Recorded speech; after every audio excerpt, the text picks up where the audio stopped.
troisième film, Dorian Gray. Dorian Gray. Alors moi, je connaissais le vieux film en noir et blanc, Dorian Ouais. Gray. Alors tu me disais qu'il y en avait peut-être plusieurs, Oh, il y en des a eu films, plusieurs. il y en a Oui. eu plusieurs. Oui.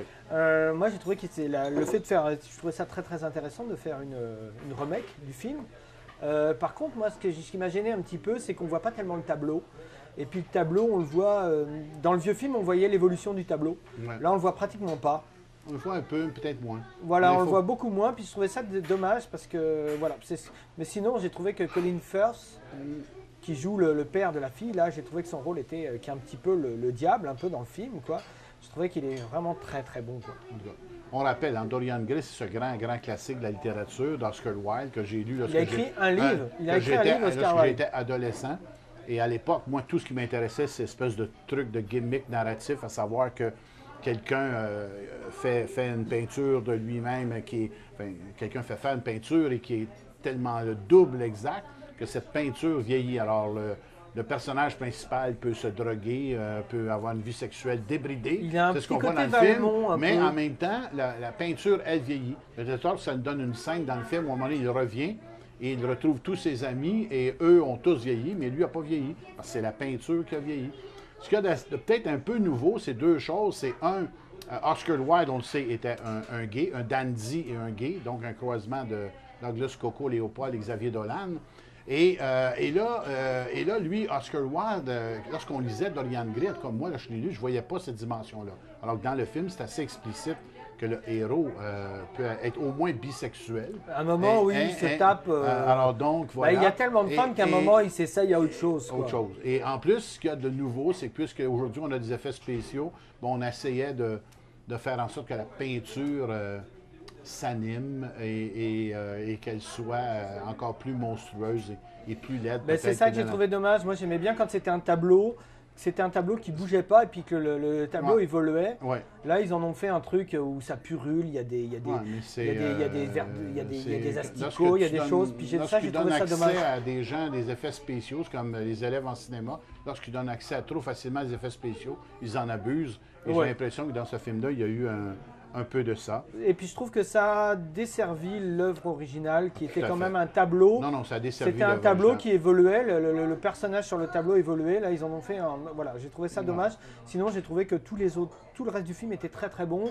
Comme je disais, ils ont mis un côté un peu Valmont à Dorian Gray. Ils ont mis Tout à un fait. petit côté Valmont. Ouais. Alors que bon, dans le film en noir et blanc, il était beaucoup plus sobre.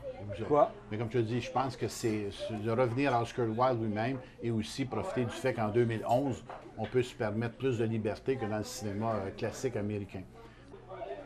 Alors, un autre film, encore une fois, notre quatrième, Never Let Me Go. Alors, Never Let Me Go, moi ça m'a rappelé ce blockbuster qui s'appelait The Island avec Scarlett Johansson et puis Ewan McGregor, qui racontait l'histoire d'une communauté de gens qui étaient des clones et qui étaient destinés à être disséqués pour qu'on récupère leurs organes. Et dans ce film, ils se révoltaient, il y avait tout un film d'action, ils sortaient de leur communauté pour aller se révolter. C'est un film d'action. Voilà, c'est un film d'action, Ici, mais il n'y a pas d'action du tout. mais au moins ils se révoltaient. Alors que dans ce film-là, c'est un film très sobre où ce sont des clones. Alors on ne sait pas s'ils ont été programmés pour pas se révolter, mais pendant tout le film, ils acceptent leurs conditions de clones. Ils savent qu'ils vont être Ouais. découpés, qu'on va récupérer leurs organes. Puis C'est basé, encore une fois, sur un roman, semble-t-il, assez célèbre. ouais, mais j'ai trouvé ça d'une grande grande tristesse puis d'une. Ben, c'est-à-dire qu'il faut bien comprendre, on a des enfants qu'on a enfermés dans un pensionnat très strict, et la seule éducation qu'on leur a donnée, c'est qu'ils allaient être des êtres précieux pour la suite de l'humanité, et ils ne découvrent pas rapidement qu'en fait, ils vont être des donneurs d'organes, c'est le seul rôle, la seule fonction qu'ils vont remplir dans toute leur vie. Et le film, ce que oui, moi je trouve assez intéressant, c'est qu'il n'y a pas d'argumentation rationnelle, c'est-à-dire qu'on est toujours laissé avec plein de points d'interrogation. Effectivement, pourquoi ils ne se révoltent pas? Pourquoi ils ne font pas ceci? Mais ici, avec ça, c'est une histoire d'amour très forte aussi. Il y a une qu'encore scène fois, épouvantable. Parce que là, il y en a 3 jeunes en particulier sur lesquels on focalise, qu'on retrouve plus tard, plus vieux, encore une fois, dans des espèces de maisons de campagne. Et là, se tisse une histoire d'amour, un triangle amoureux, et où le vrai couple amoureux n'est pas celui qui, en principe, se dessine au point de départ. En tout cas. Et là, ça donne lieu à des scènes assez déchirantes parce que puisque la personne que tu aimes le plus au monde est en train de se transformer en donneur, qu'il est dans la 3e étape, où on ne sait plus exactement ce qu'il va donner, mais chose certaine, ça va le faire mourir, eh bien, ça fait que c'est assez triste. Il faudrait juste mentionner que le titre en français, c'est « Auprès de moi toujours ». Donc, « Never let me go »,« Auprès de moi toujours », parce que au-delà de la mort, peut-être, moi, j'aurais auprès de moi toujours. J'aurais aimé savoir pourquoi ils ne se révoltent pas. Parce que c'est ça qui m'a gêné, qui m'a gêné énormément. Ils ont été conditionnés. Alors, on ne l'explique pas, ça, qu'ils ont été conditionnés. Et puis quelque part, quand les gens ne se révoltent pas, moi, je trouve que ça me choque. Ça me choque, les gens qui acceptent des personnages qui acceptent leurs conditions. Puis il y a une scène qui est épouvantable. C'est la scène où un des personnages, il est sur le billard. Alors, il est tout précieux parce qu'il est sur le billard. On l'ouvre, on prend l'organe. Puis une fois qu'ils ont pris l'organe très précieux, qu'ils l'ont mis dans un truc, ils mettent une couverture dessus, là, puis ils ferment toutes les lumières, là. Plus aucun intérêt, ça reste plus qu'un morceau de bidoche, quoi. Un morceau de viande froide, là, tout d'un coup, là. Et ça, j'ai trouvé ça extrêmement choquant. Et puis, voilà, moi, c'est ça qui m'a choqué, le fait qu'il n'y ait aucune révolte par rapport à... Ils acceptent leurs conditions, et puis... Encore une fois, je dis, il y a beaucoup de choses qui ne sont pas expliquées, mais ça, on peut tout de même comprendre qu'ils ont été enfermés jeunes, dès leur naissance, dans un collège très, très fermé. On sait qu'il y a une clôture, ils n'ont jamais le droit de la franchir, sinon ils ont tous peur. Alors, il y a un conditionnement, mais moi, cette idée que tout n'est pas expliqué, ça ne pose pas de problème. C'est un film fait de nuances et de retenue, et pour moi, c'est un film intéressant en tant que film. J'ai trouvé que le film était intéressant, mais moi, c'est ce manque de révolte quand même qui m'a révolté.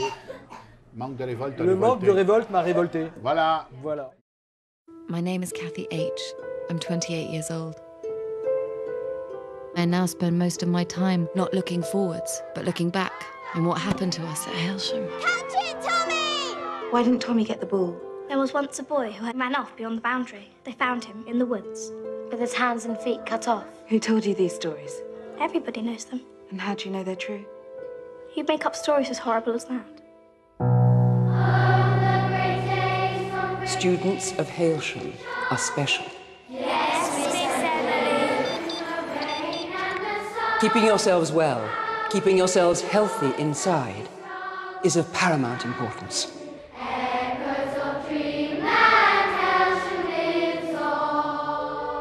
None of you will do anything except live the life that has already been set out for you. And sometime around your 3rd donation, your short life will be complete. That's what you're created to do.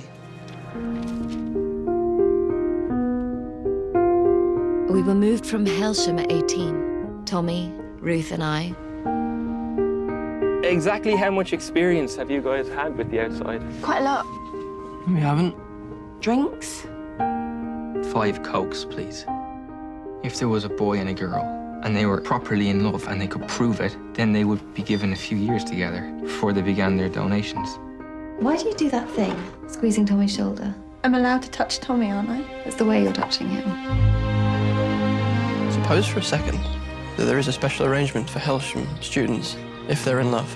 Although Tommy really likes you as a friend, he just doesn't see you that way. We are modelled on trash. We're in love. It's true love. It's verifiable. We didn't have to look into your souls. We had to see if you had souls at all.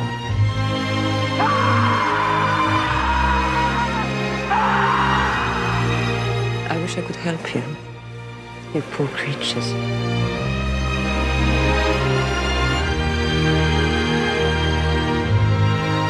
Maybe none of us really understand what we've lived through, or feel we've had enough time.